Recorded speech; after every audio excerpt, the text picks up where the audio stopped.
Hi, welcome to the Mental Wellness channel with Waihiga. If you're new here, I hope that you stick around to take a listen to what I have to share. Today I want to talk about how alcoholism does not give a damn about who you are. Alcoholism does not discriminate. It will come for you. It does not care. It does not matter. It does not think about who you are. So let's get into that.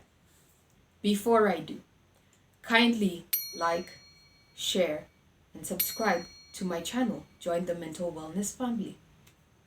A lot of times I get questioned, why do you think you're an alcoholic?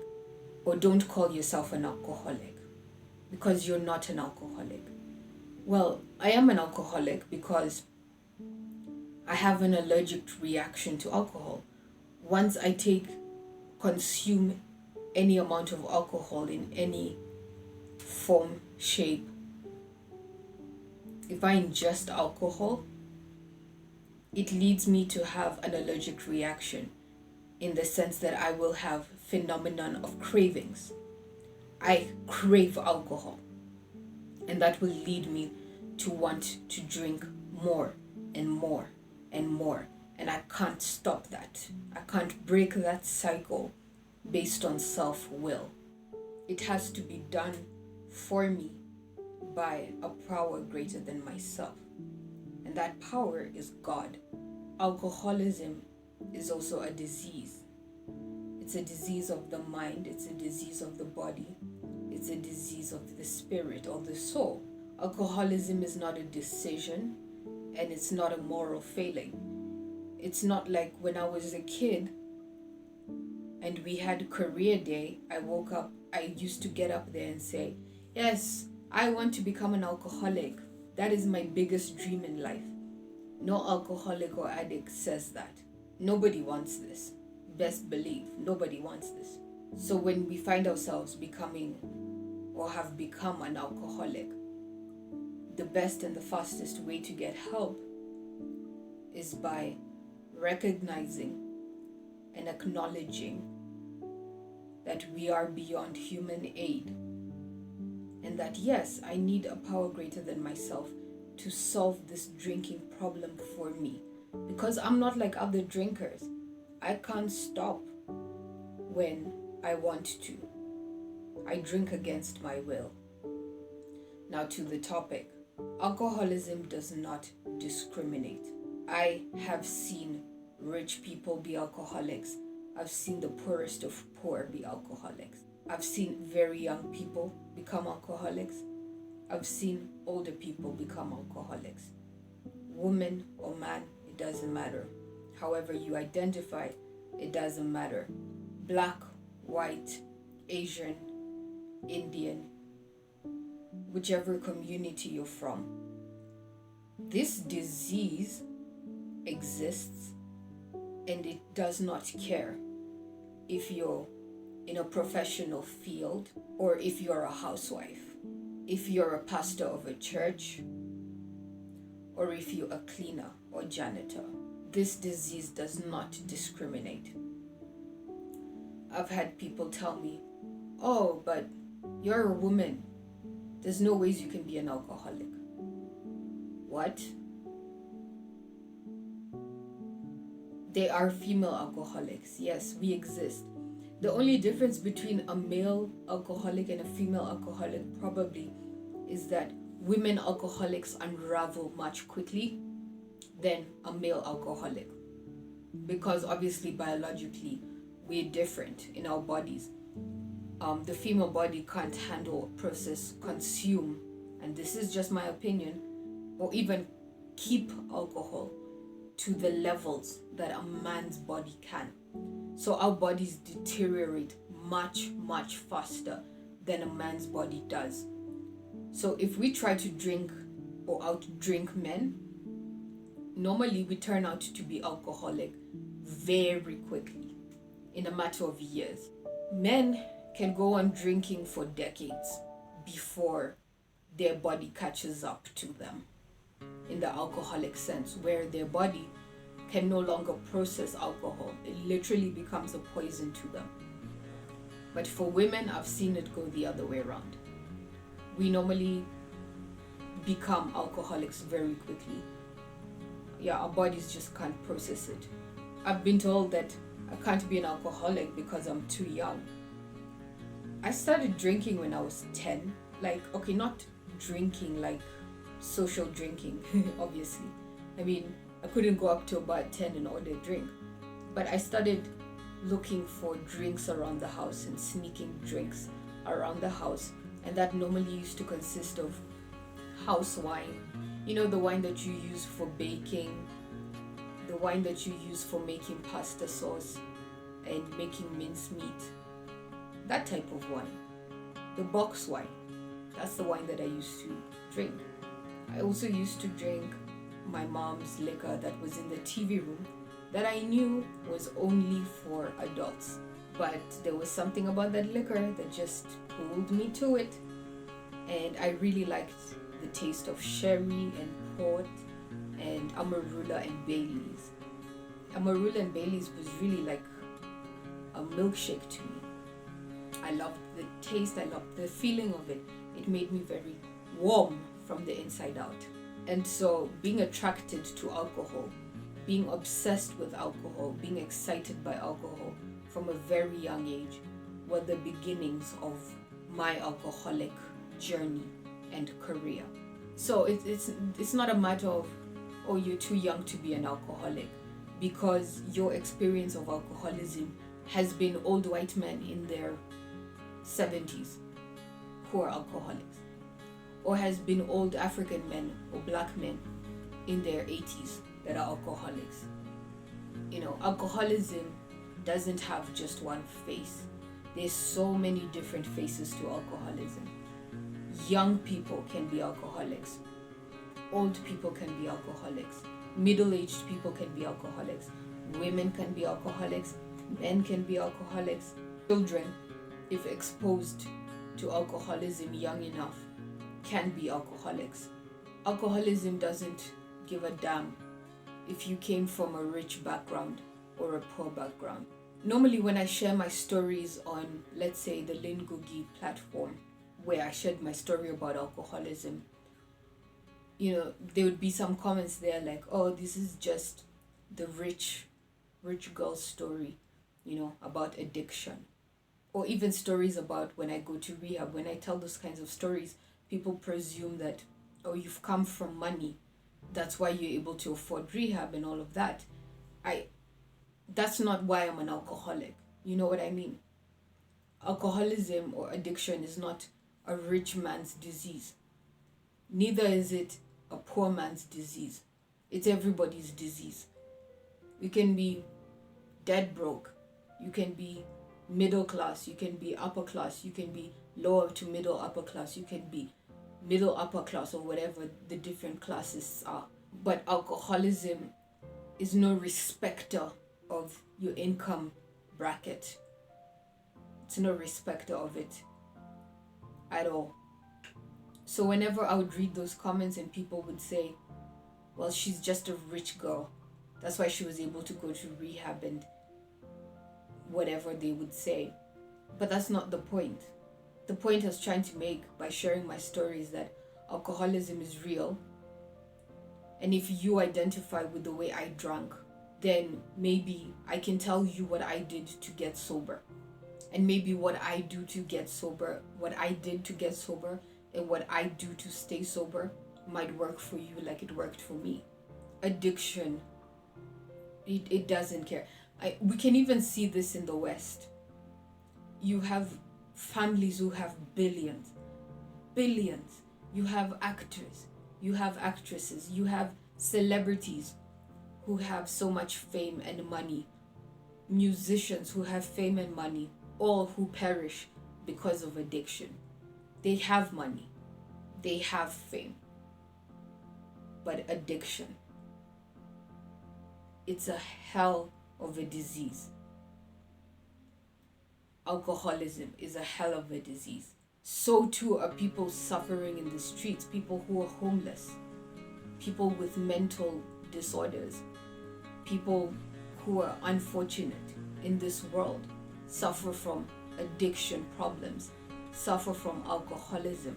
And mostly what I found, and from my experience, if you don't have access to proper mental health facilities, if you don't have access to a psychiatrist, a therapist, somewhere where you can be getting medication from, a place to go where you can really get diagnosis for depression and treatment for depression, you are going to lean on substances to self-soothe. I mean, that's why I relied on alcohol, because I was curing my depression. I don't call alcohol my medicine for nothing. It was curing my anxiety and my depression until it turned on me. If alcohol was still working, best believe I would still be drinking. But it stopped working. It turned against me. Alcohol is a depressant, so inevitably it made my depression so much worse. It compounded it. So for most people that I see who have addiction problems, they also have an underlying mental illness that has not been addressed. The problem is you have to get rid of the addiction first to really see the mental illness. Addiction does not care what address you are, whether you're in Malibu or whether you're down here in River Road. It does not matter. The stories are all the same. The desperation, the lack of control, the addiction being our master, our God in a sense. It's all the same kind of topic. And that's why I love 12-step recovery meetings, because you get to meet so many people from across the world, across this globe, who are in essence speaking your story, who you've never met before but are speaking from your soul. So it's really cool to meet up with people who are in recovery, because you see a piece of yourself in them, and vice versa. Alcohol does not give a damn about your age. Woo! Doesn't give a damn. Another thing, alcohol doesn't give a damn. It doesn't give a damn about your position in society.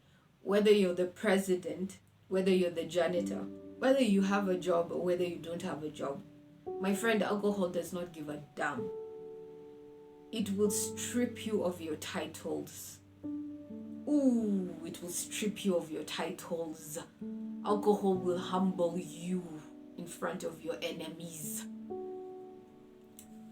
Alcoholism doesn't care. I've heard a lot of people tell me, but my daughter, but my son, but my nephew, but my, he studied engineering, he studied law, she studied this, she studied that, but now she's just an alcoholic, or he's just an alcoholic. When it comes to alcohol, that's the only thing that they seem to care about. I mean, when they're sober, they're so smart. Side note, alcoholics and addicts are some of the smartest people in the world. The people will say like, oh my gosh, she completed her degree in architecture and she's so good. But whenever it comes to that alcohol, I don't know what comes over her. What has come over your person is the disease of alcoholism. Please understand that you're not dealing with the same person. You're not dealing with the same loving, nurturing, honest human being that you once brought up, or you married, or you grew up together with. You're dealing with someone who has the cravings for drugs or alcohol and will go to any lengths to get it. They are being run by the disease of alcoholism and by their cravings. Don't take it personally. I know that's really hard to say. They're not thinking about you. They're just thinking of, I need to get my next fix, or I need to get my next drink so that I don't get sick, so that I don't get into withdrawals. That's what I was thinking most of the time when I was drinking, especially towards the end of my drinking. In the beginning, it was really fun. Best believe it was really fun. And I could keep up with all of you guys. We could keep up in the club. I could wear high heels. I could show up, I could wear a nice short dress, and I could sit like a lady, and I could drink my sangria, and I could go home nicely. Yeah. But then towards the middle, it was drinking with problems. And then I was like, well, okay, the problems aren't that bad. I mean, the problems are there, but they're not that bad. Towards the end of my drinking, it was just problems. Every time I picked up a drink, it was just problems. But I had convinced myself that alcohol was my medicine. It was. It worked perfectly in the beginning. In the beginning, it took away my depression. So why would it stop working? And when did it stop working? And I really obsessed about that part. When did it stop working? When did it stop working? And if it's not working anymore, then what next? Like, what am I going to move on to? Because there can't be a gap. And then at the same time, remember that also I'm physically dependent on the booze now. So if I stop drinking, I go into withdrawals. I go into delirium tremens. I go into really awful shakes. I go into psychological agony for a really long time. And then on top of when I stop drinking, maybe 2 weeks I'll be out. I'll be out for 2 weeks. And then I'll be back to eating and all of that within 3 weeks. But the problem is, the mind won't stop thinking about alcohol. If you were to tell me that, if you were to tell any person that's using drugs or alcohol, stop, you go into withdrawals for like 1 week, but you'll never have to think about this thing again. You'll never have the urge to use again. I think most of us would take that gamble. Like, we will go through hell. We will go through that withdrawal just to never have to use again. Most of us don't want to be drinking anymore. We know it's bad towards the end of our drinking. We know our drug using is bad. Trust me, we have very few moments of sobriety where it hits us how bad our life is and why we are in the predicament we're in. And in those moments, we know it's because of our drinking or our usage of drugs. But then we're hit with the next question. What next? What next? If I'm not drinking, then what am I doing? Because I can't live with that depression. I can't. You're talking to people who have had lost faith. I mean, I'm someone who, by the end of my drinking, I had seen so many psychiatrists, counselors, doctors, been to rehab. Most of it didn't work. So I had no faith, no hope in anything that I could get sober. So you're literally coming to us and you're asking us to give up the one thing that worked. The drugs worked. The alcohol worked. And they stopped working. But we don't understand that. Like, okay, they stopped working, then what's the solution? What am I supposed to do next? That's the part that's tricky. That's the part that's really tricky because a lot of people die at that point. So alcoholism does not give a damn about your position. Alcoholism does not give a damn about which family you came from, what your last name is. I have a lot of family members that come to me, or even some from my family would be like, looking back on your drinking, is there anything you would like to change? Or why do they do this to the family name? Alcoholism and having this disease is not something you really have control over. It's like going back to that little girl in kindergarten, and we were all asked, what do you want to be when you grow up? None of us ever said, I want to be an alcoholic or an addict when I grow up. It was, I wanted to be an astronaut. I want to be a pilot. I want to be an actress. I want to be a singer. I want to be a doctor. None of us ever said, I want to be an alcoholic. And yet we ended up as alcoholics. So this notion of, oh, you're ruining the family name. Oh, my person is ruining the family name. Please understand that they have no control over the fact that they're an alcoholic. Just the same way a person who has diabetes has no control over the fact that they have diabetes. It's just that our symptoms with alcoholism are often very public, and they often come out as behavioral issues. But trust me, it's coming from a place of self-soothing. I think all addiction is triggered by self-soothing. You're trying to self-medicate something. You're trying to medicate anxiety, depression, a broken heart, something. But then the substance you're on, it was working in the beginning, and then it turned on you, you got hooked, and now you don't know what to do. You don't know how to live without it. And that's basically the disease of alcoholism or addiction in a nutshell. Are they a bad person if they are an alcoholic or an addict? Absolutely not. Do they do bad things when they're drinking or using? Absolutely. Should you stay for the show? No, you don't have to. You don't have to. So I hope that you enjoyed this video about what alcohol doesn't give a damn about. Alcohol doesn't give a damn about your age. Alcohol doesn't give a damn about your profession. Alcohol doesn't give a damn about which family you came from. Alcohol doesn't give a damn about where you live.